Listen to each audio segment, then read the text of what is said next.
So I'm just going to stay seated tonight because this is a conversation, not a lecture. We are friends, we're family, we are community. So, and the talk tonight, I'm not going to bother with a microphone, I don't think we need it.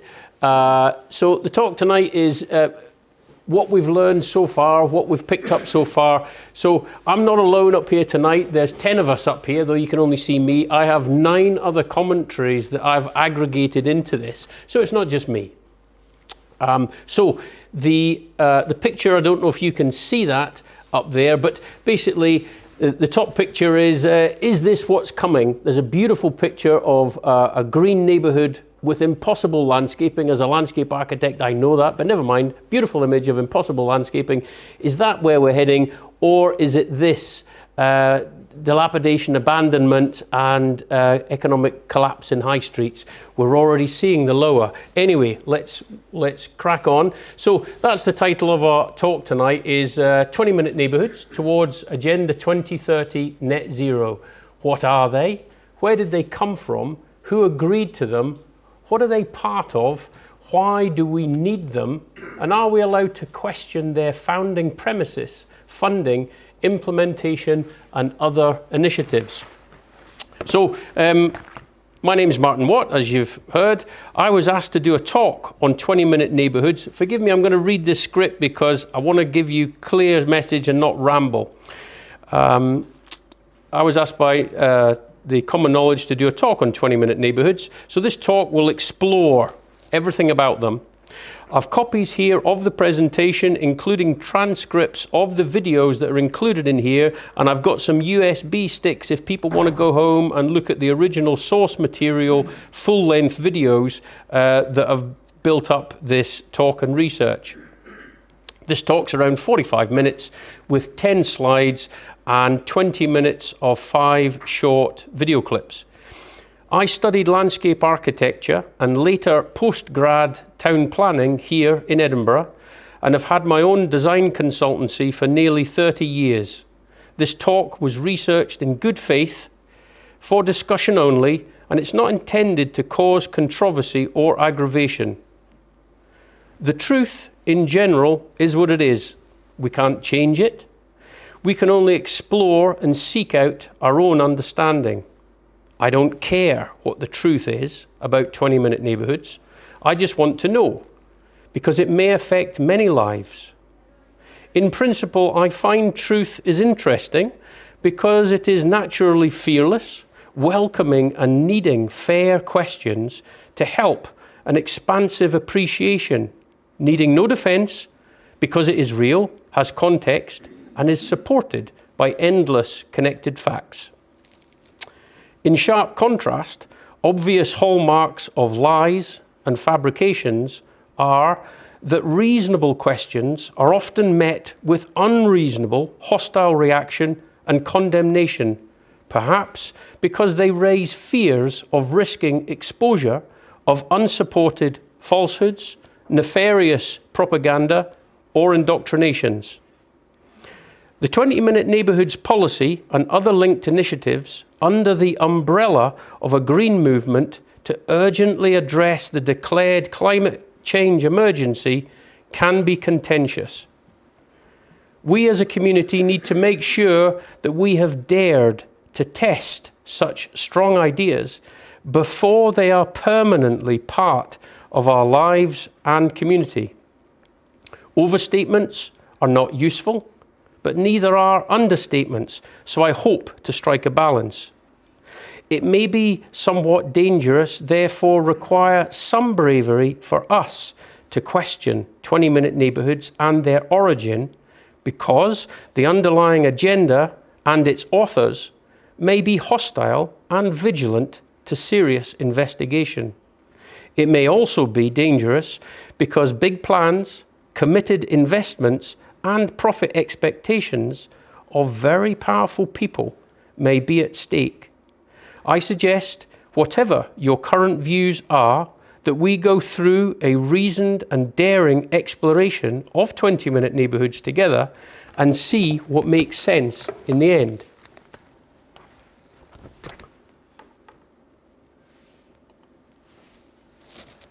So slide 1, I hope you can see it, it's a little small at the distance, but it shows 20-minute neighbourhoods among a bewildering array of other linked policies, initiatives, targets, labels, and motivating catchphrases, each with huge funding, research, conclusions, credentials, and justifications behind them, imploring our appreciation and assuming our support.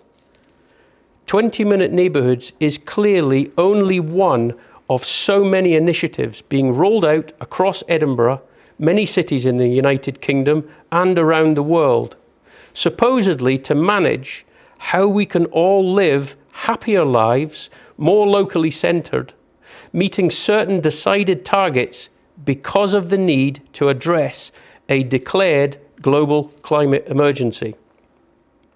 The 20-minute neighbourhoods strategy was first publicised around 2020, but not very well known till 2022, though planned long ago. 20-minute neighbourhoods are related to 15-minute cities, promoted by the French urban planning researcher Carlos Moreno in 2015 at COP21. 20-minute neighbourhoods are being implemented by many local governments around the world for people to live more or most of their life within 20 minutes of home, with services and needs met within that small area. The policy claims we need to live this way, perhaps unfortunately, though with no apology, to reduce our carbon footprint, use of dwindling fossil fuels, and need to reduce atmospheric CO2. A global climate emergency has been declared, heading for catastrophe, brought about by the excesses of us, the masses, needing curbed. It is claimed that the climate emergency is now so urgent, unaddressed for far too long, that unfortunate radical policies are needed right now. They must be imposed. We cannot wait for consultation and agreement.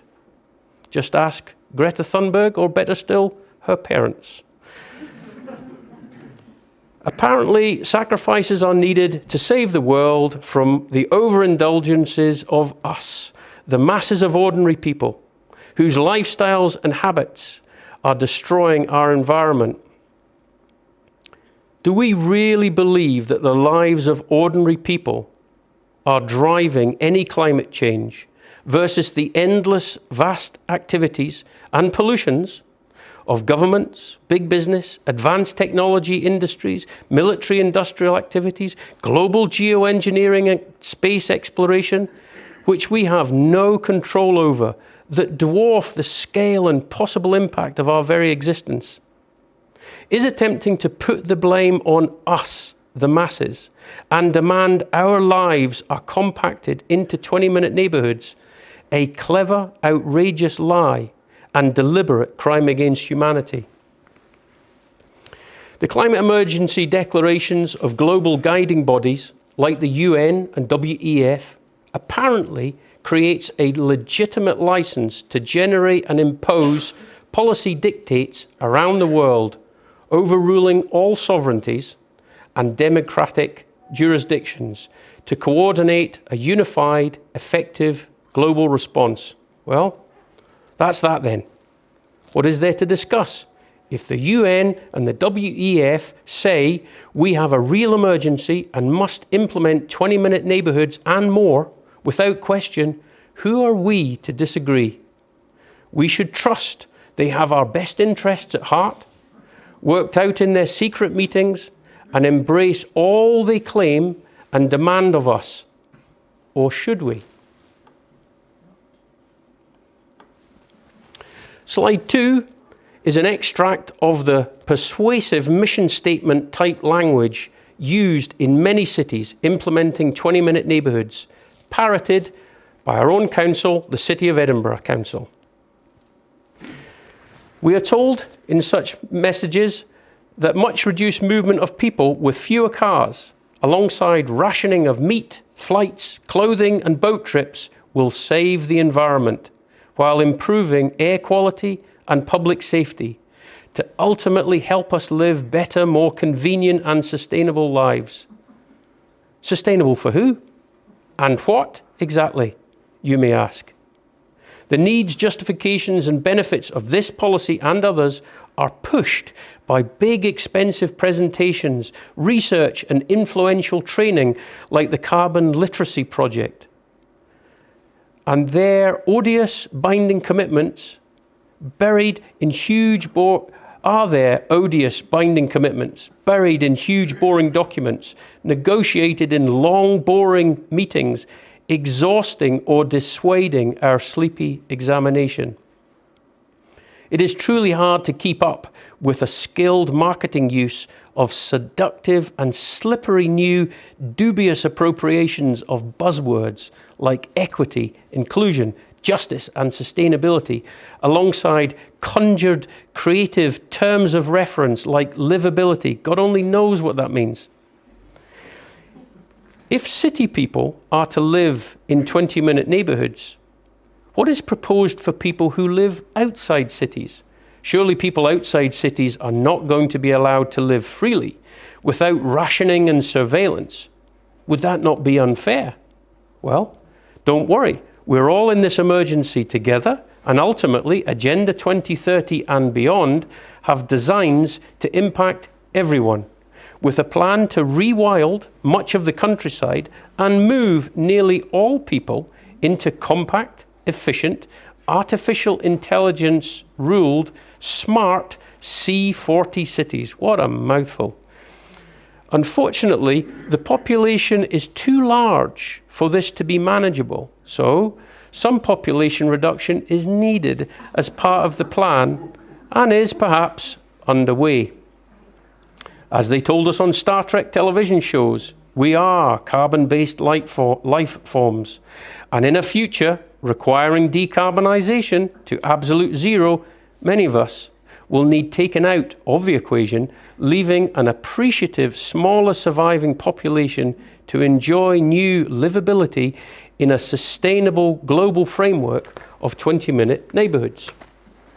So, slide 3 is a dodgy little cartoon sketch promoting how happy and sustainable we can all be as little jelly men and women living in 20-minute neighbourhoods. Are there big new investments in Edinburgh communities towards making life better in 20-minute neighbourhoods? Actually, there have been big new investments, but only in the research, justification and implementation of 20-minute neighbourhoods with road closures and installation of advanced surveillance infrastructure, including cameras, to ensure compliance with this and other linked imposed policies like low traffic neighbourhoods with fines and prosecutions for non-compliance. Does this mean that this policy may not really improve our lives, but offer more control over us? Any suggestions otherwise are lies.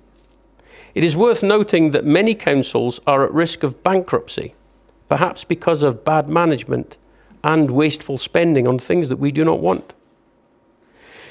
New unconsented surveillance infrastructure, alongside imposed 5G technology with many health concerns, has used vast funds that could have been used for higher priority local needs, consuming huge additional amounts of electricity, evident from large supply cables with required cooling systems and huge data centres storing and processing vast records. If 20-minute neighbourhoods are required to fight a genuine global climate emergency, why commit to such vast additional use of energy and resources for installation and running of new systems in communities who may not want or agree to them, while demanding that same community reduce their power usage? Does this not suggest again that the presented rationale of 20-minute neighbourhoods may be a lie? And if so, what is the truth? People already live in neighbourhoods and they prosper their preferred or most convenient services and facilities around where they live and work. Therefore, what is the need to suggest boundaries between neighbourhoods unless the intention is to secure those boundaries? Why suggest boundaries if you do not intend to control them? Will boundaries affect property values, access to better schools, dentists, shops and entertainment? How will great restaurants in Leith continue to exist if regular customers from all over Edinburgh cannot easily drive there anytime, in any weather, for regular enjoyment? Where does zoning and rationing end if local people have no say or control over policy, regulation, implementations, or enforcements? There are so many obvious questions that would have arisen during real organic consultations to challenge this and other related policies before such ideas were developed and implemented. Local consultation may have stopped 20-minute neighbourhoods and rejected any funding to develop it, never mind agree to install systems to monitor compliance with its imposition, wasting money and electricity needed for higher local priorities. Slide 4 is an image of the 19 neighbourhoods proposed that you can see listed on the right-hand side, the map of Edinburgh, and it reaches out to South Queensferry and Kirkliston. These neighbourhoods are known. There are other neighbourhoods, but these are the 19 that are listed. But this is the only map that we have of the proposals. There's no boundaries at the moment shown. The idea of organically improving services and infrastructure in local communities, alongside optimal arrangements of the fabric of that community, building and maintaining what suits the local sovereign population, with its recognised distinct values, culture and heritage, is of course the life-flourishing, long-standing aim of the town planning profession. The Edinburgh version of 20-minute neighbourhoods, like everywhere else, is not born out of the people-centred principles of town planning and was not developed in consultation with consenting individual local communities. It was simply a top-down imposed, cold new standard, part of a vision for a controllable worldwide homogeny. How and why should we trust the stated aims and reasoning of this policy and those who push its implementation? Is sustainability for the greater good really about us and the planet, or a completion of some elite total takeover ambition? Since when do we trust the presumptuous dictates of unelected, unaccountable, elite globalists with diplomatic immunity deciding our fate in their secret meetings? Did town planners in Edinburgh fight the imposition of this idea and its premises, considering it may go against principles, or did they just roll over and be convinced or coerced to acquiesce? Did the brightest leading minds of Edinburgh's 3 universities question and debate this possible assault on our city, once at the heart of an Enlightenment movement? Have our elected members of Westminster and the Scottish Parliament, alongside local councillors, thoroughly questioned and tested this unconsented policy, its premises, funding and implementation? The answer would seem to be no, unless it was done quietly and privately, with few of us hearing the robust debates to rightly demand public consultation and consent before any such big spending and implementation. So what the hell is going on? What has happened to our understanding of healthy principles and lawful procedures? Is it possible our trusted elected members, leading public employees and academic leaders are not serving recognised sacrosanct principles built up around our natural human rights?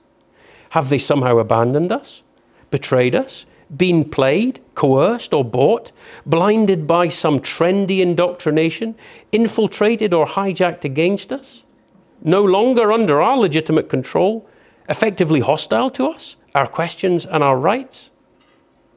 If not us, who do they work for? If this is a confidence game that we don't question, where unfettered, malignant, overreaching steamroller actions continue, how far does this go? Do we want an inhuman, unreal digital gulag life of pixels, not paper, cashless and credit scored, unnatural, synthetic and Frankenstein? Are we sleepily losing a dangerous war of attrition, ignoring our own death by 1,000 cuts, eroding health, morality, sanity, beauty, natural freedoms and rights? Is the hostile aggregation of redefined terms, new divisions and impositions, alongside normalizations of absurdities and perversions, waking people? Do unelected NGO presumptuous overlords ultimately expect us to just accept living rationed, compacted lives in restricted movement communities akin to gulags, ghettos, open-air prisons or concentration camps? Why at the same time are the same NGOs generously funding and facilitating the unlimited movement and aspirations of mass migration, invading through opened borders, replacing sovereign populations? Are these two scary and contrasting initiatives connected, disempowering nations and communities towards a borderless global government structure? So where exactly did 20-minute neighbourhoods come from? And what are they part of? If the Edinburgh 20-minute neighbourhoods was not a local planning department created idea, developed organically and legitimately through grassroots consultation with local people, where did it come from? As the Edinburgh City Council mission statement notes, this is a top-down policy coming from the Agenda 2030 strategies and targets, developed by the UN and the WEF NGOs. It is part of their Global Cities movement since 2015, C40. 40 original endorsing cities gives it its name, C40, and 15-minute city strategy, aiming for net zero carbon emissions from our lives, supposedly to save the planet. Why do local government staff and elected members employed to serve us follow instructions or demands to impose such policies from outside bodies we have no control over or ability to question? What right or authority does the UN or WEF actually have to impose anything on Edinburgh people or any other city? Could and should the director of Edinburgh City Council have ignored such demands and asked the people he or she is employed to serve whether they thought 20-minute neighbourhoods, LTNs, increased surveillance and 5G were healthy choices and a good use of our limited funds and electricity? If the answer truly is that we live in a declared state of emergency where all rights and principles must be on hold till, in this case, the climate change emergency is averted, we better be damn sure the emergency is real. A quick look at history from Rome to Hitler shows how fraudulent, fabricated emergency declarations and resulting permanent power grabs, which could not be questioned, were abused for terrible hidden agendas. The classic problem, reaction, solution, scripted ploy.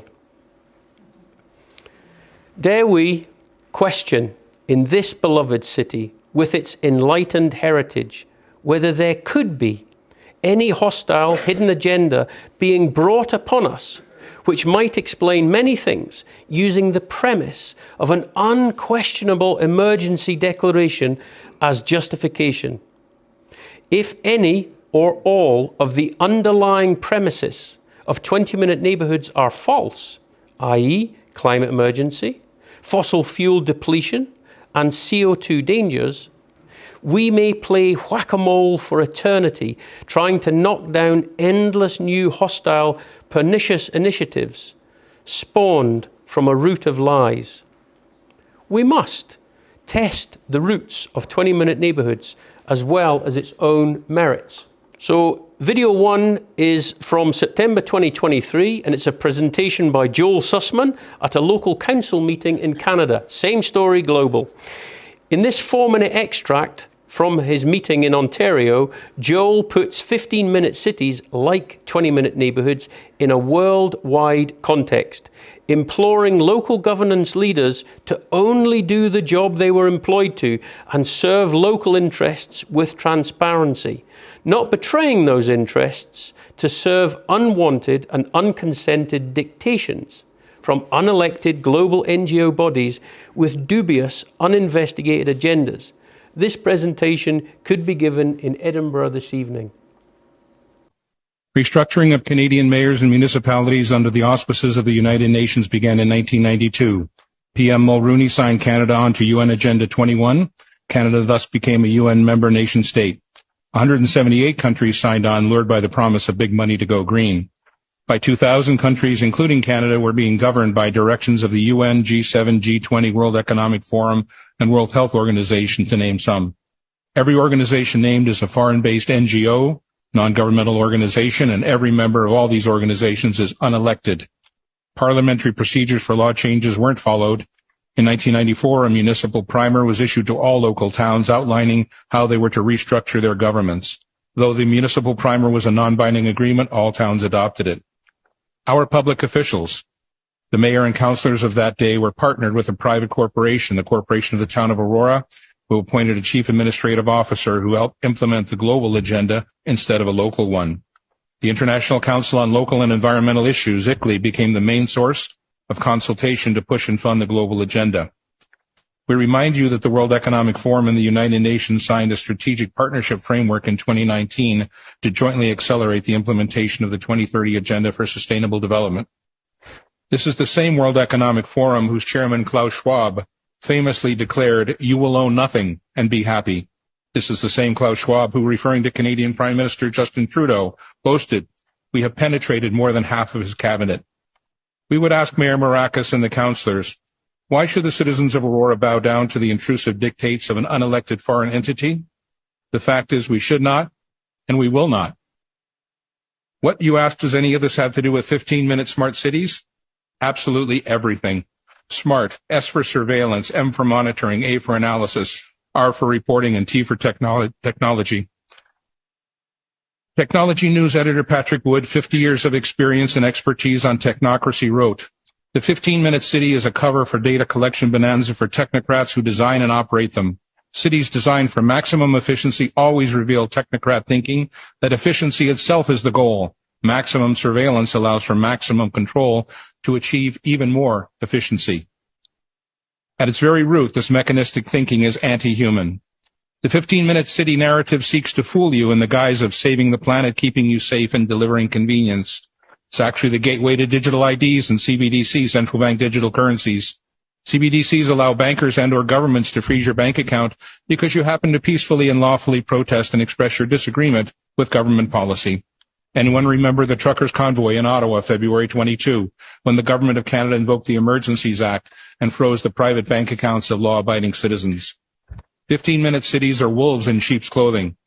Don't believe the countless stories spewing forth from the 24/7 basis from the elitist captured mainstream media, all claiming to have your best interest at heart. We have been burned too many times.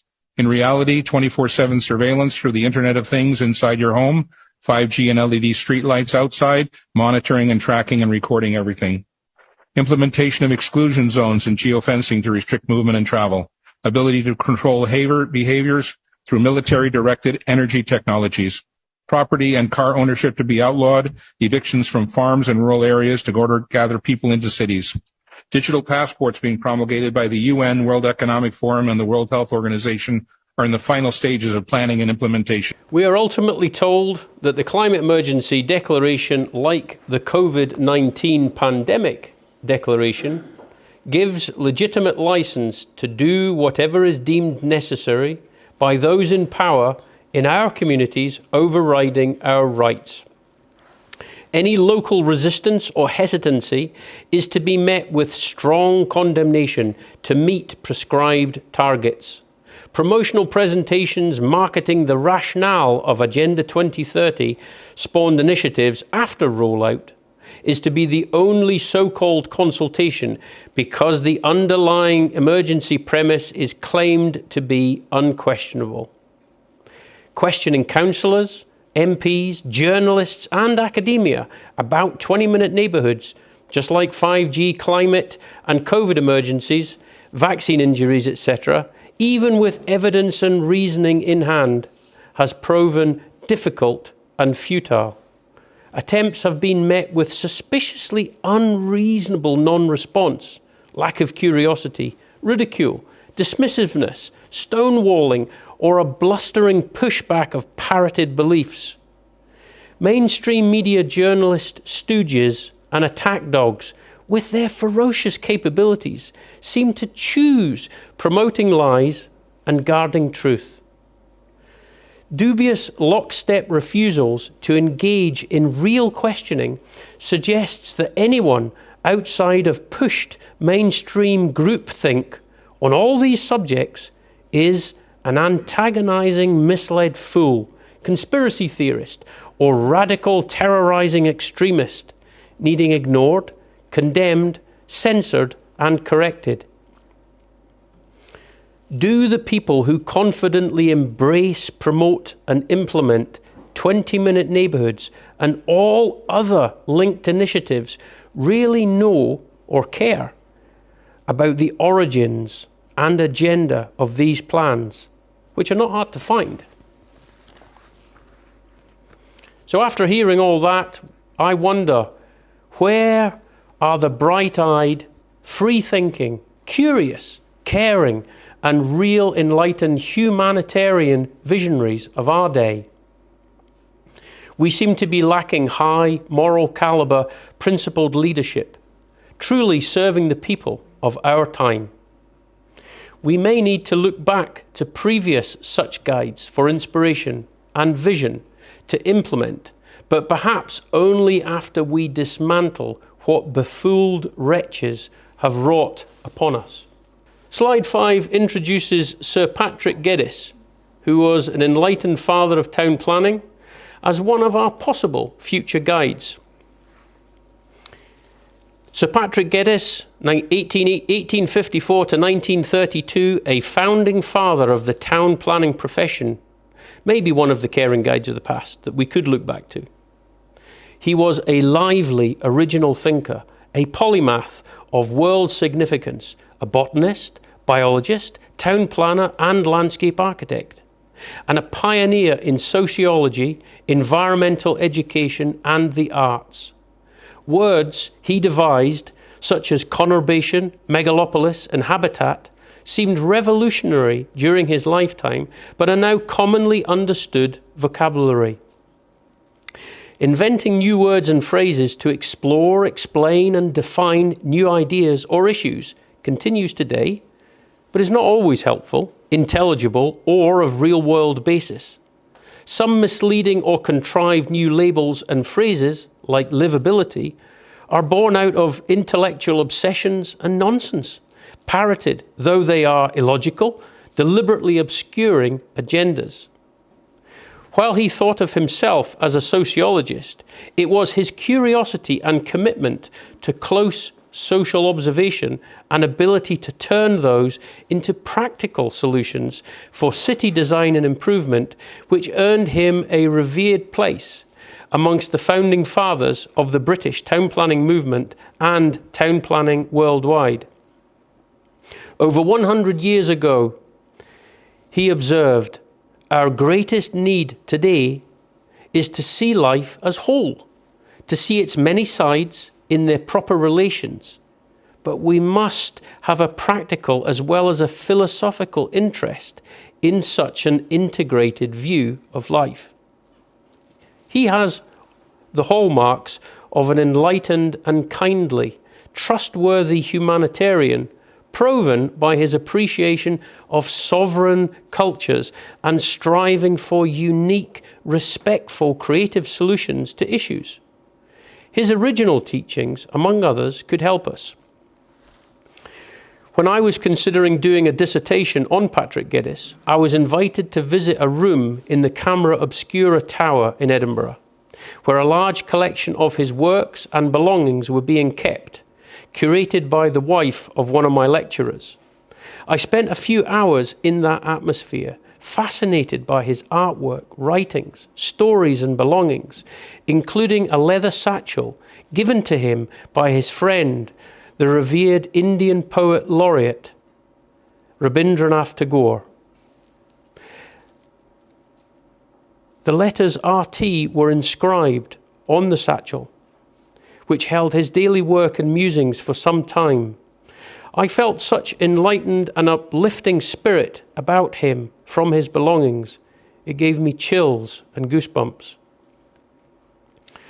I too spent time in India, gaining respect for its culture and spiritual heritage, and knew about Scottish connections and Tagore. I was delighted to learn Geddes had spent so much time there and been recognised for his depth, care and helpful creativity, including being made a Maharaj for the day for his wisdom. Though he was born 60 years after the celebrated Scottish Enlightenment fervour ended, he seemed to carry that torch and observed the complexity and challenges of life, different in every street and culture, fluid, evolving and fascinating with great care. He recognised universal patterns, needs and fundamental timeless principles for people and life to flourish, though expressed differently everywhere, that spoke of a oneness and a subtle hidden continuity. We may need to dust off many old books and restudy enlightened guides of the past to build a brighter future, including Patrick Geddes, who, in my opinion, would have been horrified by 20-minute neighbourhoods, etc., and ashamed of his students who never tested but simply helped implement them. Suggesting a 20-minute limit to our freedom is like exercise yard time within a prison existence for all, which is obviously abhorrent and immoral tyranny.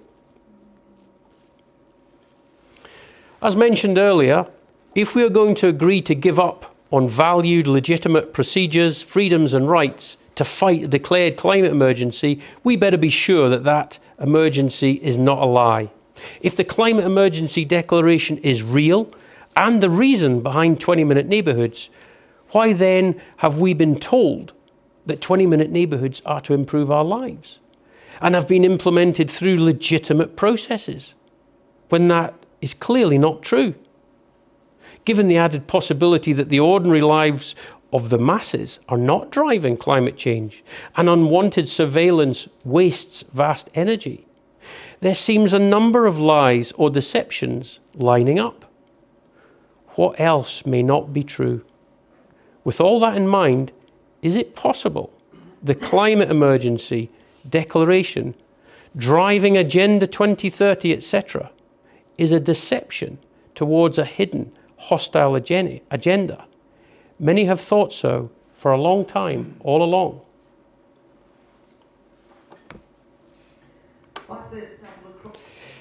In this next video, which is 4 minutes, by Anne Bressington, she is revealing the Club of Rome as the origin of what she describes as the fabricated global warming climate emergency.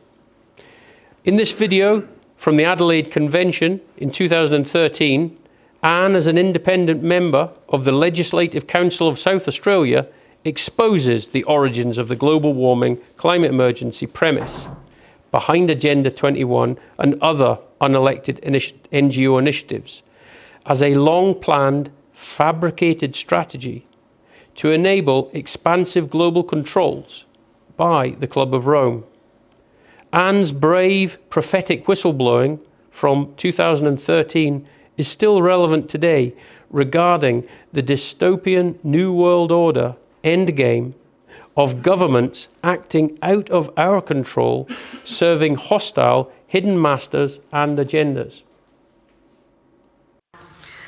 I first stumbled across Agenda 21 in about 2008, and quite frankly my first reaction was to dismiss what I was reading, because I didn't believe that any government in Australia would take us down this road. Then I began to see a legislative pattern emerging in Parliament which concerned me greatly, and I also started to see the tenor of legislation that we were passing.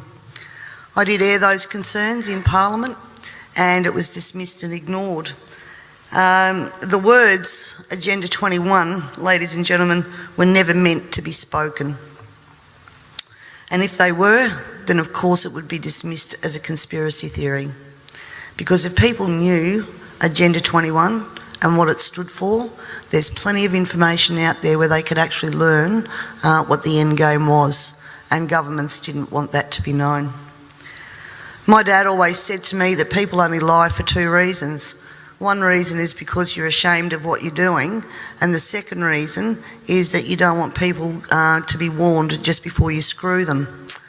And I honestly believe that these secrets have been, thank you, that these secrets have been kept for both of those reasons. Ladies and gentlemen, the origins of the environmental movement as we see it began back in 1968 when the Club of Rome was formed. The Club of Rome has been described as a crisis think tank which specialises in crisis creation. The main purpose of this think tank was to formulate a crisis that would unite the world and condition us to the idea of global solutions to local problems. In a document called The First Global Revolution, authored by Alexander King and Bertrand Schneider, on pages 104 and 105, it stated, "In searching for a new enemy to unite us, we came up with the idea that pollution, the threat of global warming, water shortages, famine and the like would fit the bill. All these dangers, of course, will be caused by human intervention that will require a global response." That's the origin of global warming, ladies and gentlemen. But ladies and gentlemen, for way too long now, we the people have been asleep at the wheel, and it is time to wake up and participate in the democratic process. And to do that, you need to understand the parliamentary and political system that you are trying to rein in. In 1972, the Club of Rome published the alarmist Limits to Growth document, warning of worldwide overpopulation, the need for sustainable development. This was the beginning of the slow process of social engineering and programming people to accept that the planet is struggling to sustain life. On the 8th of October 1973, the New York Times reported a quote from Ted Turner, also Club of Rome: "The social experiment in China under Chairman Mao's leadership is one of the most important and successful in human history." In 1987, Mikhail Gorbachev, also a member of Club of Rome, said, "We are moving toward a new world order, the world of communism, and we shall never turn off that road." He also quoted in 1996 Monetary and Economic Review on page 5, "The environmental crisis will be the international disaster that will unlock the new world order." Wow, 2013. It's extraordinary. You could listen to that so many times. The implications of it are horrific. So, if we are questioning the underlying premises of 20-minute neighbourhoods, etc., and seeing deceptions, is the emergency of fossil fuel depletion real and imminent, as we are told? Qualified, serious people continue to question such fossil fuel claims, connecting this deception to the same overarching New World Order hostile agenda, orchestrated by a hidden establishment, deep state oligarchy. Video 3 is from 1994 and is 4 minutes of a talk by retired Colonel L. Fletcher Prouty, who was former Chief of Special Operations for the Joint Chiefs of Staff under US President John F. Kennedy. And he is talking about debunking fossil fuel. You mentioned, speaking of oil, you mentioned in one of your last talks that petroleum wasn't what we thought it was, that it wasn't a fossil fuel, that it didn't come from fossil animals. Yeah. Is it just a mineral? Is it a mineral like any other mineral? Is that how it, what would you say? What's the origin of You see, petroleum? when they first found petroleum, because they were beginning to make motors and needed on axles or wheels on railroad trains and all that sort of thing, and remember trains started in the beginning of the 19th century, then oil went from just a lubricant to a fuel, and it made it valuable. And Rockefeller happened to be the smartest man in the business at the time, but he made most of his money, or much of it, off the transport of the petroleum as well as selling it. But one thing they realized was, because oil is putting a price on oil is like putting a price on a pail of water. You know, no initial cost. It's in the ground, and in those days they were, some of it, almost what you'd call surface mining the oil. They didn't go down deep. So in order to get the price up, they hit on the idea that they would have to make it appear to be scarce. That after we take the next few barrels out, we're probably going to have to close as well. You know, that kind of thing. Well, a very fortuitous event. In 1892, there was a convention in Geneva of scientists to determine what organic substances are. Well, the definition of organic is a substance with hydrogen, oxygen, and carbon. And so it's usually a living substance, a tree. You analyze a dead tree, hydrogen, carbon, and oxygen, and grass, and so on, living things. Animals, we are hydrogen, oxygen, and carbon. So at this Geneva Convention, Rockefeller took advantage of sending some scientists over who said, oil, petroleum, is hydrogen, oxygen, and carbon. Therefore, it must be derived from the spoiling, the rotting of formerly living matter. And playing the game properly, when this scientific convention was over, they defined oil as the residue from formerly living matter. Well, that makes it a fossil fuel. I don't know why they decided to use the word fossil, but it says formerly living matter is fossil. Well, of course, today, and another thing we should know is that there has never been a fossil, a real fossil, found below 16,000 feet. And you can't argue at 16,000 as a level line, because someplace the ground sinks and so on. But 16 is what the scientists say, 16,000. We mine oil, or we drill for oil, at 30,000, 33,000, 28,000 every day of the week. So right there we rule it out that it isn't fossil fuel. It's called fossil fuel for the minds of the public to feel that it is an asset that is running out, being depleted. We talk about depletion allowance, which is a lot of, and actually if you know the world's oil supply, you know that it is not going to run out for an awfully long time. It is the second most prevalent liquid on Earth. And we haven't begun to dig. Well, with all that background, you see, the people in charge of the petroleum business, for perfectly reasonable business things, like any other man in the business, wants to keep his price as high as he can get away with. And the way to do is just say, well, there's no more. With the last barrel is going to cost $1,000, and then it's all done. And they preach that stuff. What bothers me is that in geology books, it's in there. The geologists say it's a fossil fuel. They've been bought. Yeah. It's very, very challenging. But, Fletcher was a colonel in the United States Air Force.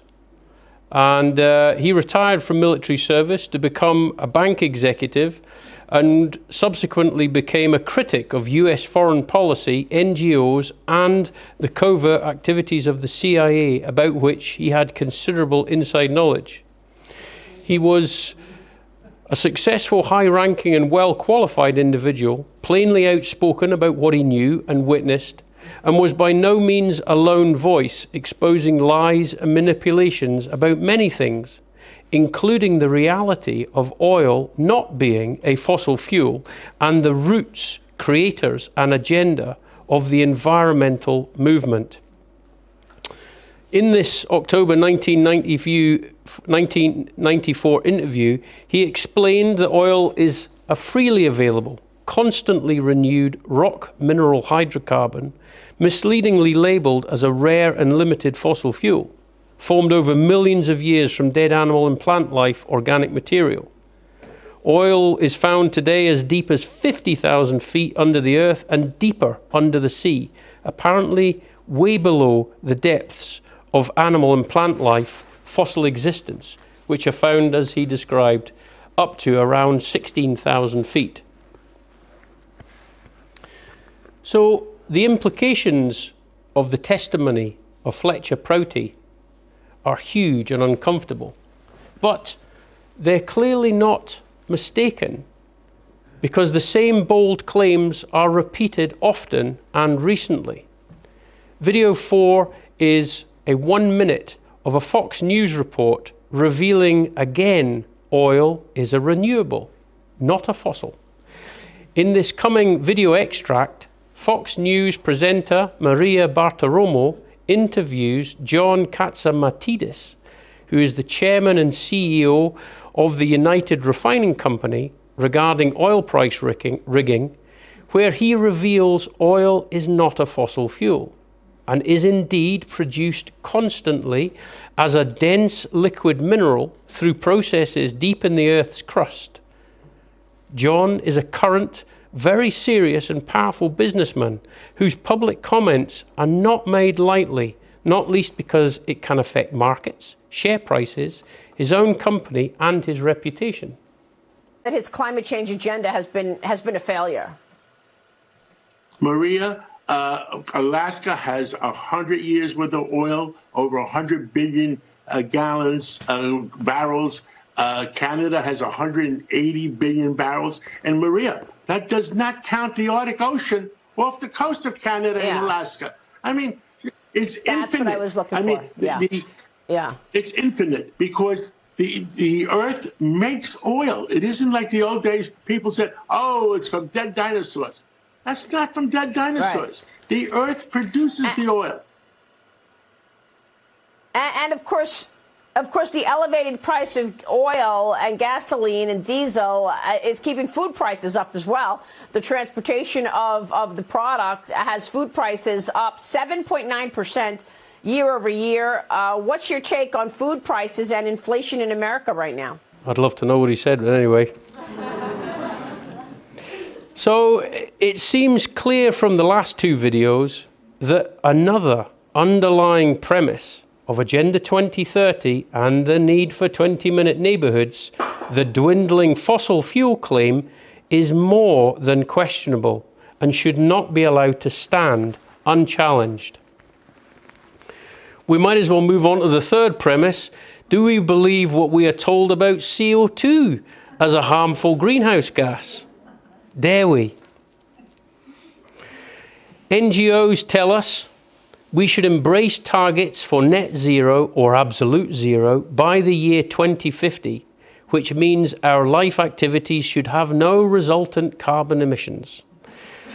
The premise of this may be another lie, which says there is currently too much carbon dioxide in the atmosphere, putting our planet in danger of extinction catastrophe. We are told CO2 is a harmful polluting greenhouse gas, needing reduced because it causes global temperatures to rise. The current level of CO2 is around 450 parts maximum per million, or 0.045% of our atmosphere, which is actually a near all-time low level.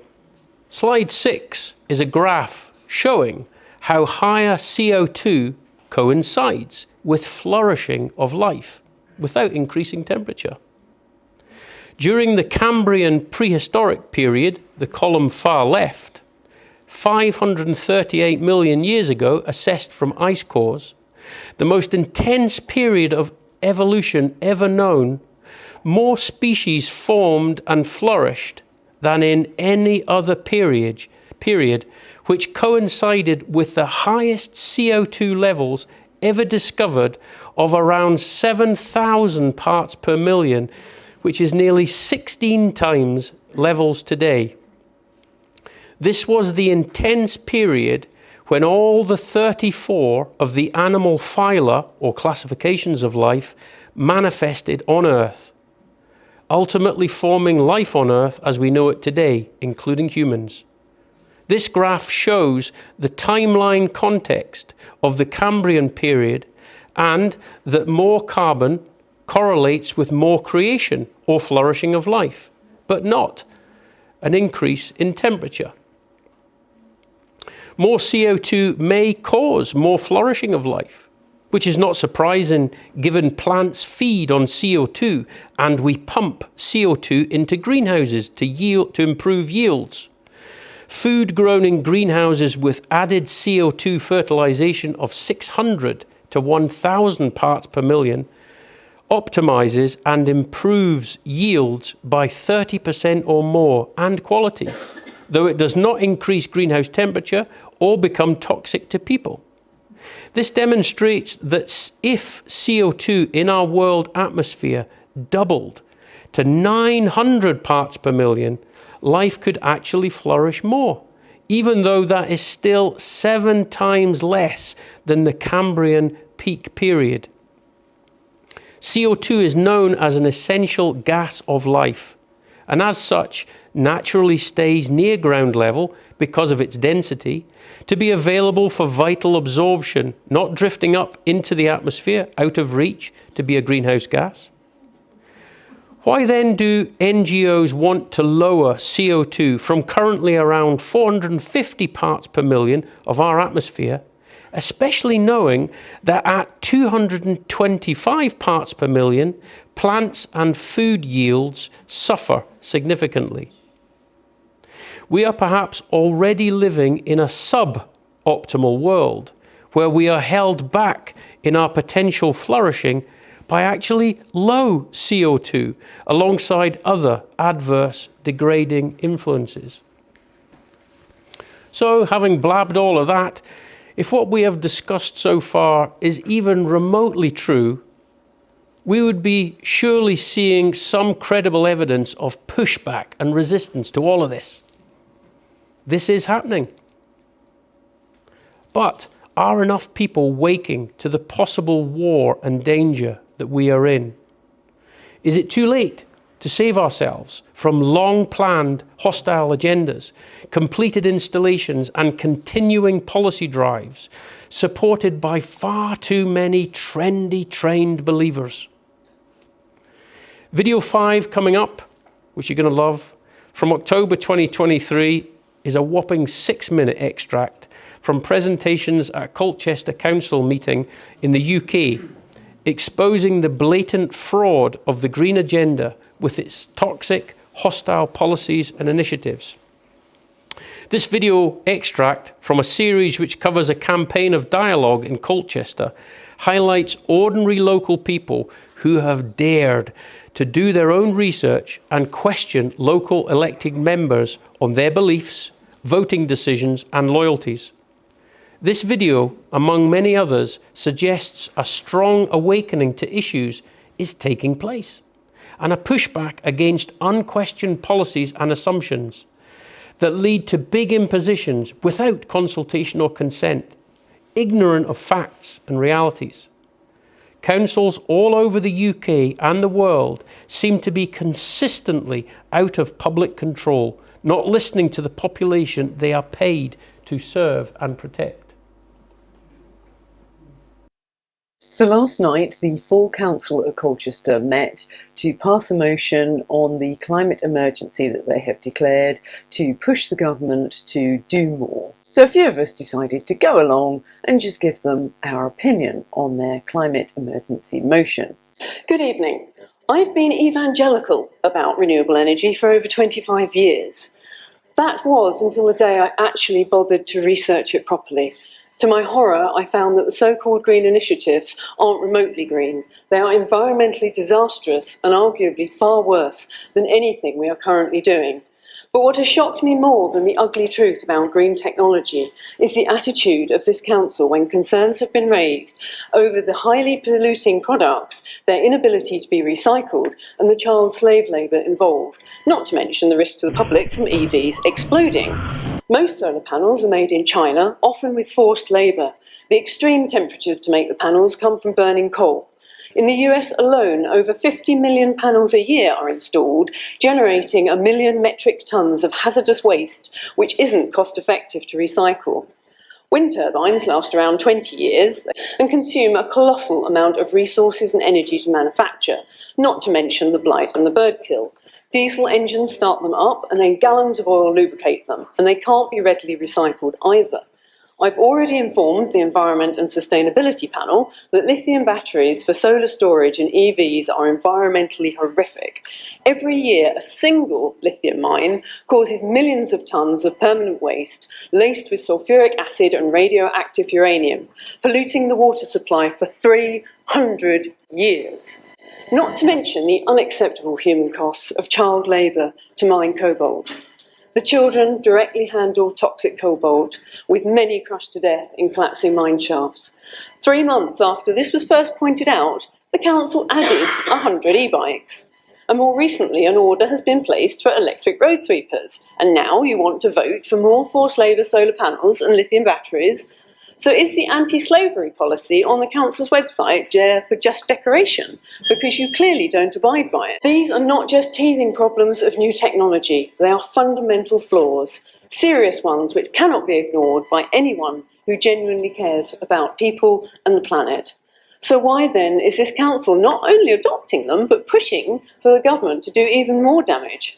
How can habitat-destroying mining, mountains of permanent toxic waste, millions of tonnes of spent solar panels and wind turbines be good for the environment?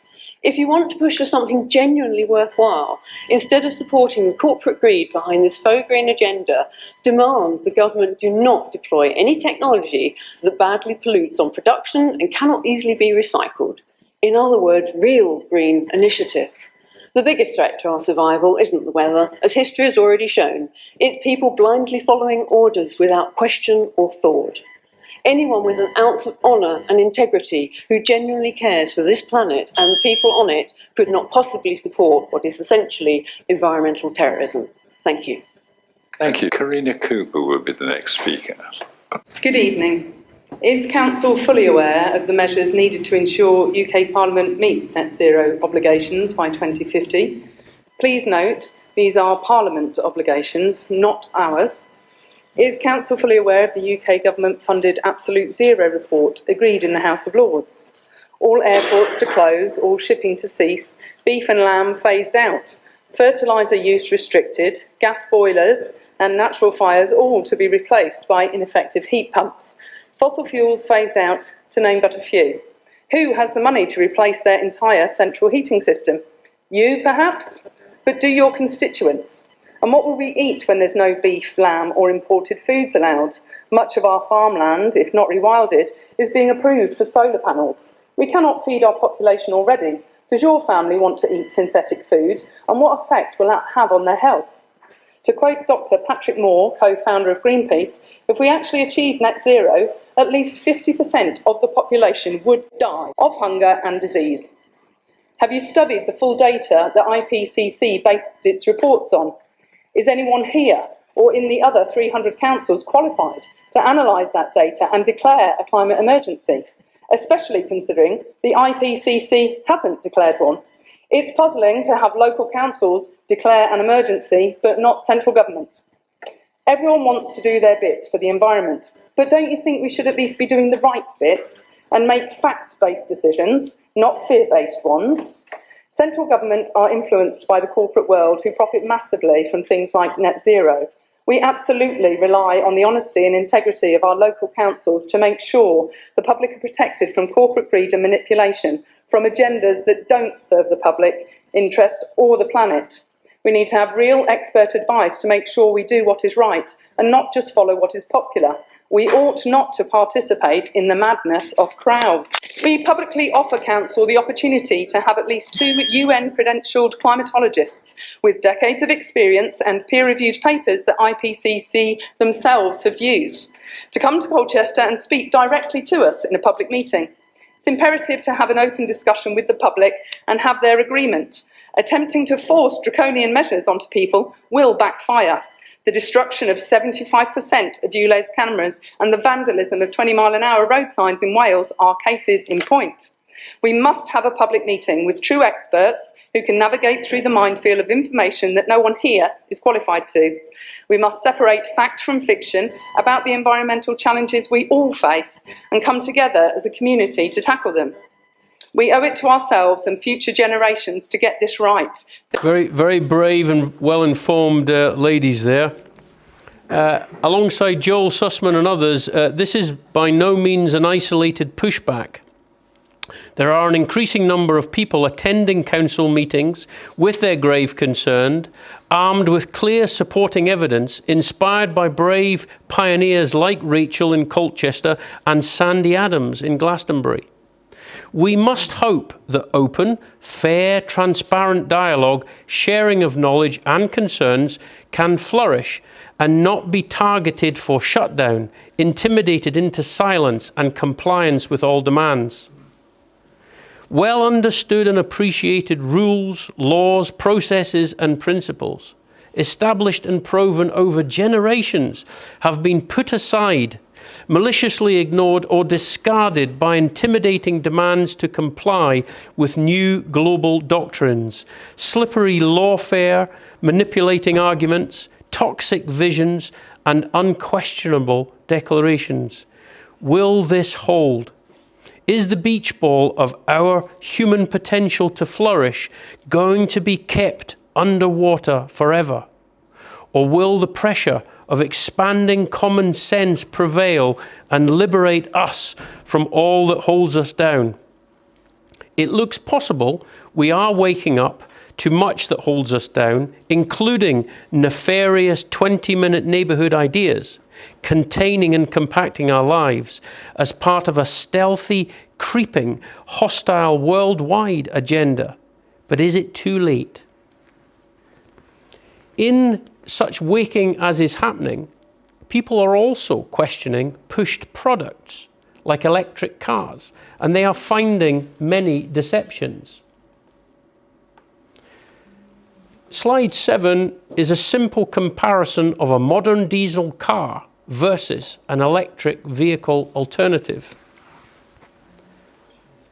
EVs are promoted as the right choice for modern transport needs, but misleading presentations about all types of EVs are increasingly obvious.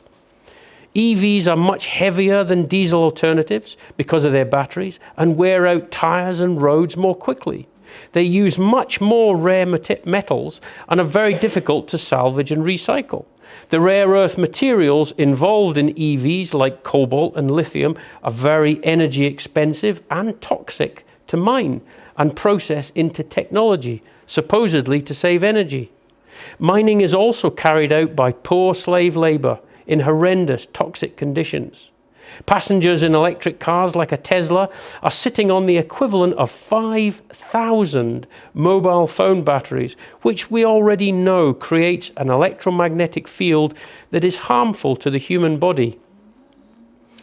EV fires have proven to be unexpected, intense, and difficult to extinguish.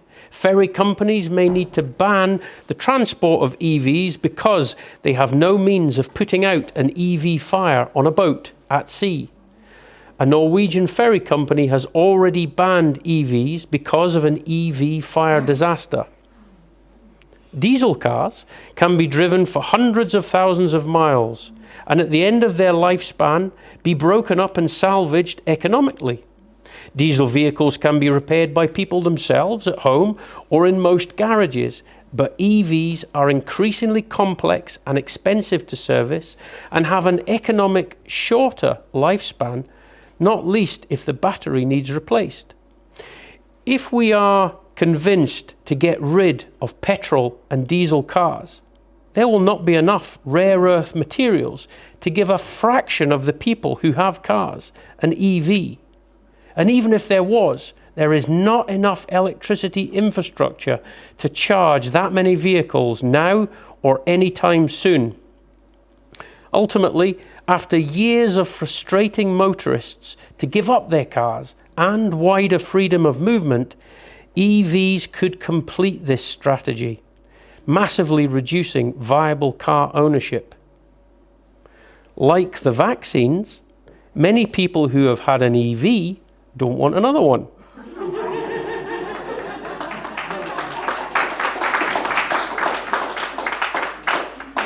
There's many reasons for that, of course, including the toxic materials involved, poor performance versus expense, and emerging health concerns in the EMF of such big batteries. EVs and wind farm projects and their funding is unravelling, as the unsustainable truth and reality of the toxic subsidised fraud and agenda is becoming increasingly obvious. So, from my research, experience, conversations and observations so far, tested against endless testimonies and evidence, which I've tried to summarise in this presentation, I have come to 15 possible conclusions. The first one, many leaders may not know the ultimate dangerous agenda that they are serving and committed to fulfill, planned by handlers, enablers, funders, and protectors of their careers.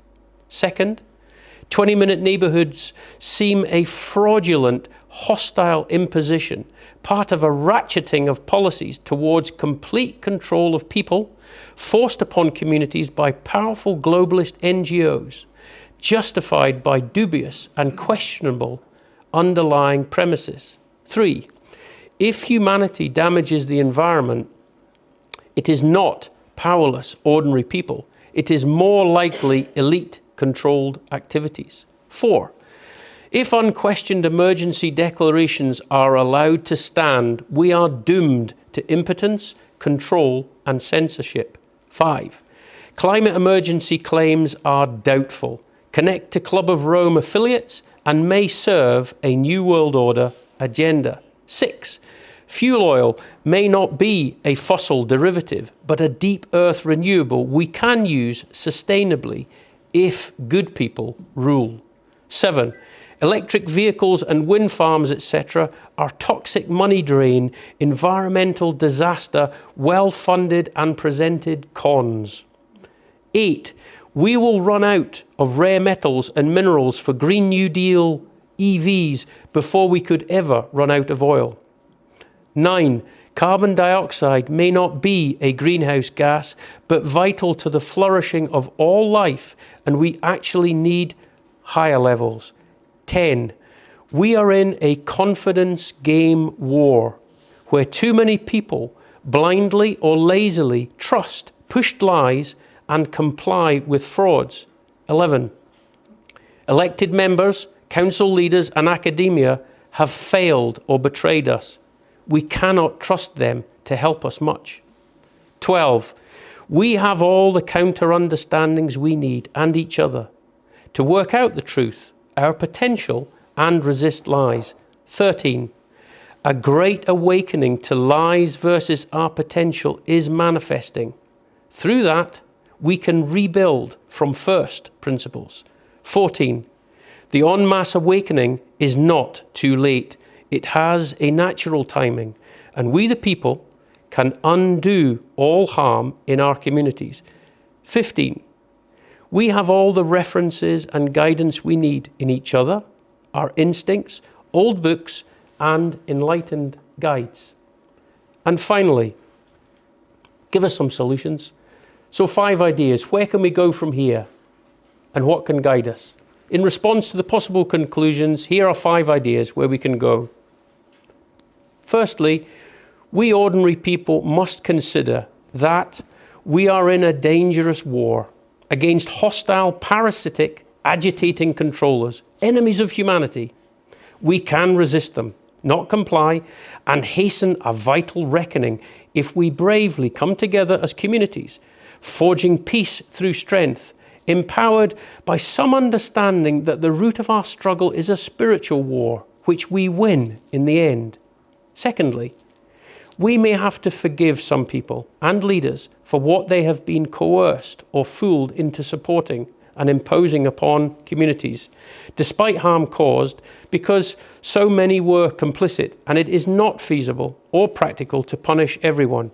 We must not forget, however, and these people cannot be allowed to be influential again. Thirdly, we need academia to safeguard and advance and enlightened learning, but it may need rebuilt from first principles, free of insidious, distorting influences, teachings and funding. Development and maintenance of the people's academia must be open to all, except previous leaders who clearly failed us and pose risks of misleading us again. Fourthly, facing elements of a big worldwide struggle in our own community needs more gatherings like this, enjoying being together with warmth, honesty, learning and humour, staving off fear and vulnerable isolation, seeking to work as a community to build our future, not complying with odious demands, but emboldened to question well-dressed lies.